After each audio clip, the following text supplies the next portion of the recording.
ama khangnabada hawda khanabada sainabada khanabada sainabada kainai ko aduga akoi pukning je hai tare kai hai tare akoi gi keno tawdo kai oi jealous feel tawdo sak pai pile oh akoi khambal chaw bo ga da oina yemda phawda imana hai le hai tare midi amutang na ani pusin khare na noi di ama phawda ngam de da aduna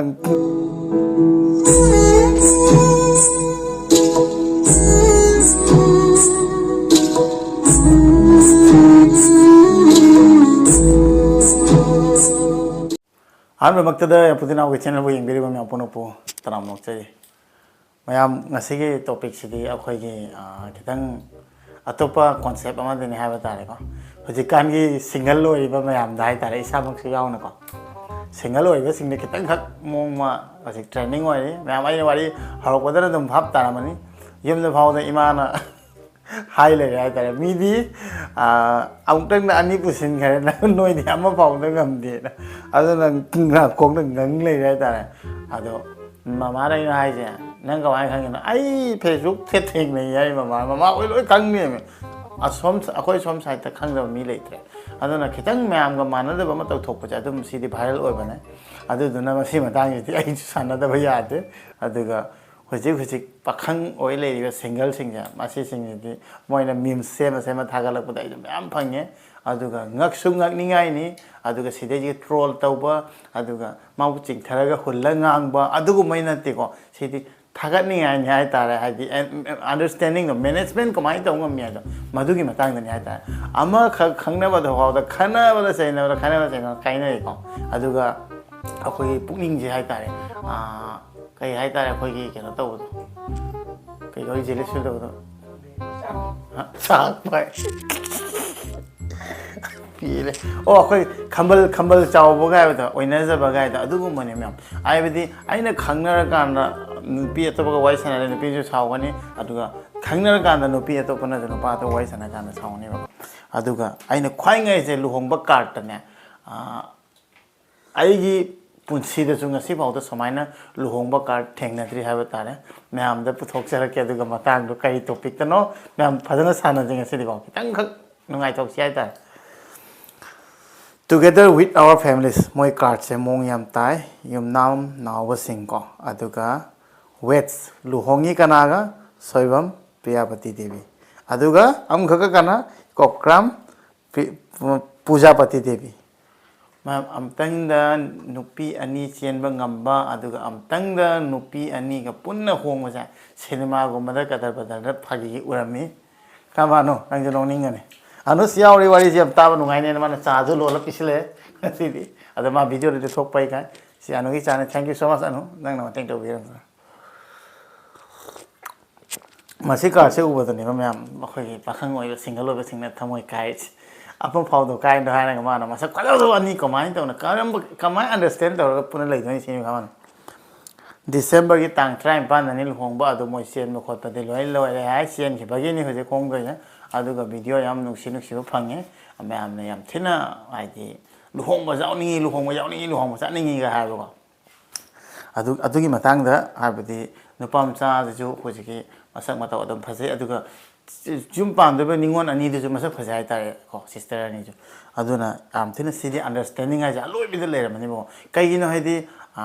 acha pot ningon gi ma lei bani bo aina hai se ningon loi ko pa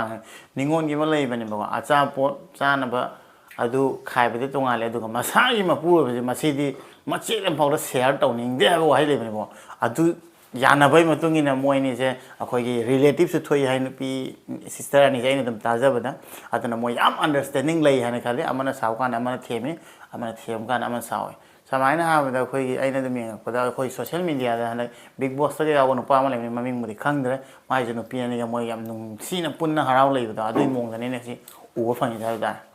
aduga akoi gi Hiji sister ni ja masak phasa da badina te ko ai video hapchara ga si masak kam phase hai da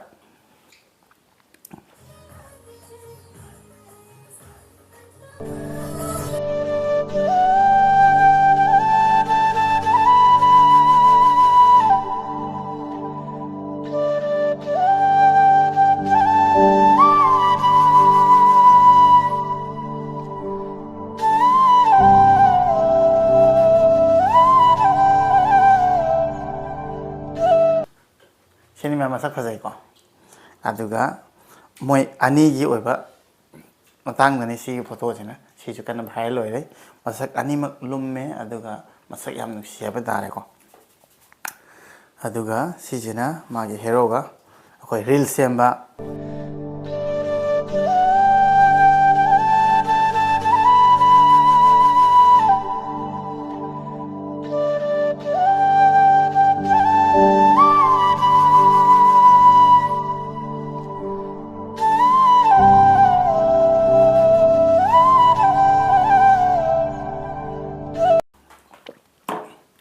ꯌꯥꯝ ꯅꯨꯡꯁꯤ ꯕ꯭ꯔꯗꯔꯅꯁꯨ ꯁꯤꯁꯇꯔꯅ ꯍꯧꯖꯤꯛꯀꯥꯟꯗꯤ reels ꯀꯥꯏꯁꯦ ꯇ꯭ꯔꯦꯟꯗꯤꯡꯅꯤꯀꯣ ꯍꯩꯒꯦꯔꯥ ꯍꯩꯔꯣꯏꯒꯦꯔꯥ ꯑꯗꯨꯗꯒ acting ꯇꯧꯕꯤꯗꯅꯒ ꯌꯥꯎꯕꯤꯕꯁꯦ ꯌꯥꯝ ꯅꯨꯡꯁꯤ ꯍꯥꯏꯇꯥꯔꯦ ꯁꯨꯃꯥꯏꯅ ꯅꯨꯡꯁꯤꯅꯅ ꯃꯇꯝ ꯄꯨꯝꯕꯗ ꯂꯩꯕꯤꯕ ꯑꯣꯏꯌꯨꯀꯣ ꯌꯦꯡꯃꯤꯟꯅꯁꯤ ꯃꯌꯥꯝ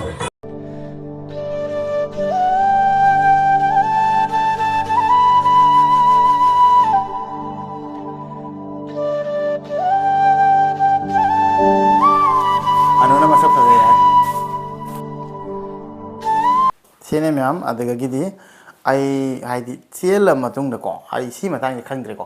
ꯆꯥꯛ ꯊꯣꯡꯕꯒꯤ ꯆꯥꯛꯈꯨꯝꯒꯤ ꯑꯃ ꯍꯥꯞꯀꯠꯂꯛꯄꯀꯣ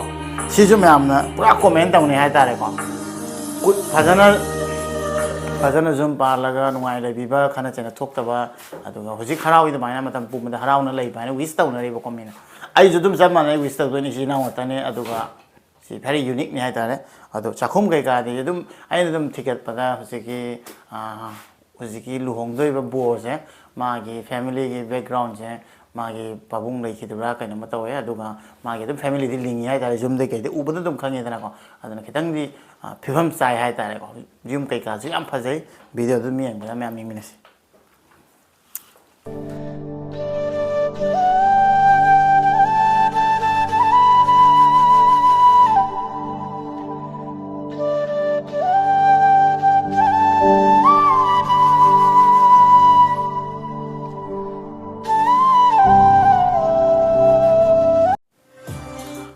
ꯑꯗꯨꯒ ꯕ꯭ꯔꯗꯔ ꯑꯃꯅ ꯊꯥꯒꯠꯂꯛꯄ ꯄꯣꯁꯇꯒꯤꯅꯤ ꯑꯩꯅ ꯐꯪꯅꯩꯁꯦ ꯃꯥꯅ ꯍꯥꯏꯁꯦ ꯑꯩꯅ ꯈꯨꯟ ꯉꯥꯛꯄ ꯍꯜꯂꯛꯄꯗ ꯏꯇꯩꯃ ꯑꯅꯤ ꯄꯨꯟꯅ ꯂꯥꯏ ꯗꯨꯛ ꯊꯥ ꯂꯩꯔꯝꯃꯦ ꯑꯩ ꯒ꯭ꯌꯥꯟ ꯇꯥꯗ꯭ꯔꯦ ꯑꯩ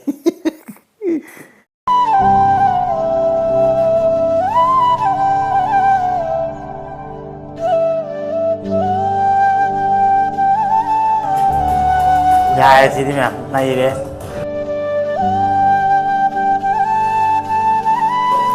ꯑꯩꯈꯣꯏꯅ ꯑꯃ ꯐꯥꯎꯗ ꯀꯥꯏꯅꯣ ꯍꯥꯏꯅ ꯐꯪꯅꯗ꯭ꯔꯤ ꯀꯥꯟꯁꯤꯒ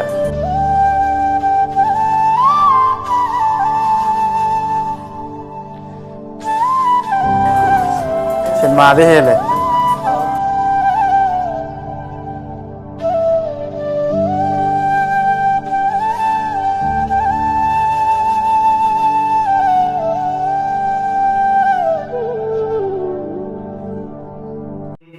ꯀꯩꯝꯇ ꯁꯤꯗꯩꯁꯤꯒ ꯍꯥꯏꯅꯤꯡꯉꯥꯏ ꯂꯩꯇꯦ ꯑꯗꯨꯒ ꯑꯦꯖ ꯑ ꯕ꯭ꯔꯗꯔ ꯑꯃ ꯑꯣꯏꯅ ꯍꯥꯏꯒꯗꯕꯅꯤ ꯁꯤꯁꯇꯔ ꯑꯅꯤ ꯄꯨꯛꯆꯦꯜ ꯌꯥꯝ ꯆꯥꯎꯏ ꯕ꯭ꯔꯗꯔꯁꯨ ꯄꯨꯛꯆꯦꯜ ꯌꯥꯝ ꯆꯥꯎꯏ ꯑꯗꯨꯒ ꯅꯣꯏ ꯑꯍꯨꯝ ꯅꯨꯡꯁꯤꯅ ꯅꯨꯡꯉꯥꯏꯅ ꯂꯩꯃꯤꯟꯅꯕ ꯑꯣꯏꯌꯣ ꯑꯗꯨꯒ ꯍꯔꯥꯎ ꯍꯔꯥꯎ ꯂꯩꯌꯣ ꯍꯥꯏꯕꯗꯤ ꯑꯩꯒꯤꯔꯣꯝꯗꯗꯤ wish you have very happy married life ꯍꯥꯏꯕ ꯇꯥꯔꯦꯀꯣ ꯑꯗꯨꯅ ꯑꯩꯈꯣꯏꯒꯤ ꯄꯥꯈꯪ ꯑꯣꯏꯕꯤꯔꯤꯕꯁꯤꯡ ꯑꯩꯁꯨ ꯌꯥꯎꯅ ꯁꯤꯡꯒꯜ ꯑꯣꯏꯕ ꯑꯩꯈꯣꯏꯗꯤ ꯍꯧꯖꯤꯛ ꯑꯩꯒꯤ ꯔꯤꯡꯇꯣꯟ ꯐꯥꯎꯕꯗ ꯃꯌꯥꯝ ꯑꯈꯪꯕꯈꯩꯅ ꯈꯪꯕꯅꯦ ꯑꯩ ꯔꯤꯡꯇꯣꯟ ꯑꯅꯩꯕꯤ ꯊꯝꯃꯦꯕ ꯑꯩꯈꯣꯏꯒꯤ ꯄꯥꯈꯪ ꯁꯔꯤꯅꯤ ꯍꯥꯏꯕ ꯔꯤꯡꯇꯣꯟ ꯃꯌꯥꯝ ꯑꯗꯨꯅ ꯌꯥꯝ ꯅꯣꯛꯅꯤꯡꯉꯤ ꯑꯩꯈꯣꯏꯅ ꯁꯤꯡꯒꯜ ꯑꯣꯏꯕ ꯅꯨꯄꯥ ꯃꯆꯥꯈꯩ ꯑꯩꯈꯣꯏ ꯃꯌꯥꯝꯅ ꯑꯩꯅ ꯍꯥꯏꯖꯒꯗꯕꯗꯤ ꯃꯤꯅ ꯑꯅꯤ ꯐꯥꯎꯗ ꯍꯣꯡꯉꯤꯈꯩ ꯄꯨꯟꯅ ꯄꯨꯔꯥ ꯑꯩꯅ ꯑꯩꯈꯣꯏꯅ ꯑꯃꯃꯝ ꯐꯥꯎ ꯐꯪꯗ꯭ꯔꯤꯁꯦ ꯀꯩꯒꯤꯅꯣ ꯁꯤ ꯅꯨꯡꯉꯥꯏꯇꯦꯀꯣ ꯑꯗꯨꯒ ꯑꯩꯈꯣꯏꯁꯨ ꯃꯇꯝ ꯂꯥꯛꯈꯤꯅꯦꯅ ꯈꯟꯗꯣꯛꯁꯤ ꯑꯗꯣ ꯃꯌꯥꯝꯅꯅꯦ ꯂꯨꯍꯣꯡꯕꯁꯦ 18 ꯌꯥꯎꯗꯕ ꯌꯥꯔꯦ ꯃꯌꯥꯝꯅ ꯄꯥꯡꯊꯣꯝꯗꯨꯝ ꯊꯣꯝꯖꯤꯜꯂꯗꯤꯀꯣ ꯂꯨꯍꯣꯡꯕꯗꯣ ꯕꯦꯔꯥ ꯑꯃꯨꯛ ꯀꯥꯕ ꯌꯥꯏꯀꯣ ꯑꯗꯨꯅ ꯈꯤꯇꯪ ꯌꯦꯡꯕꯤꯁꯤ ꯕ꯭ꯔꯗꯔꯒꯤꯁꯨ ꯈꯟꯕꯤꯁꯤ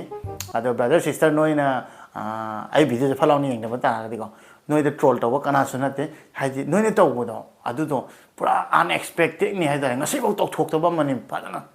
ꯑꯗꯨ ꯌꯥꯝ ꯆꯥꯎꯅ ꯍꯣꯏ ꯑꯃ ꯂꯩꯀꯥꯟꯗ ꯑꯃ ꯄꯨꯁꯤꯜꯂꯛꯄ ꯑꯗꯨꯒ ꯈꯟꯅ ꯆꯩꯅ ꯂꯩꯔꯒꯁꯨ ꯏꯪꯉ ꯂꯩꯈꯤꯕ ꯑꯃꯅ ꯂꯩꯀꯣ ꯄꯨꯟꯅ ꯁꯨꯃꯥꯏꯅ ꯋꯥꯈꯜ ꯆꯥꯎꯅꯈꯩꯅꯦ ꯄꯨꯛꯆꯦꯜ ꯆꯥꯎꯅ ꯍꯣꯡꯕ ꯍꯥꯏꯁꯦ ꯁꯤꯗꯤ ꯄꯨꯔꯥ ꯔꯦꯀꯣꯔꯠ ꯇꯥꯔꯦ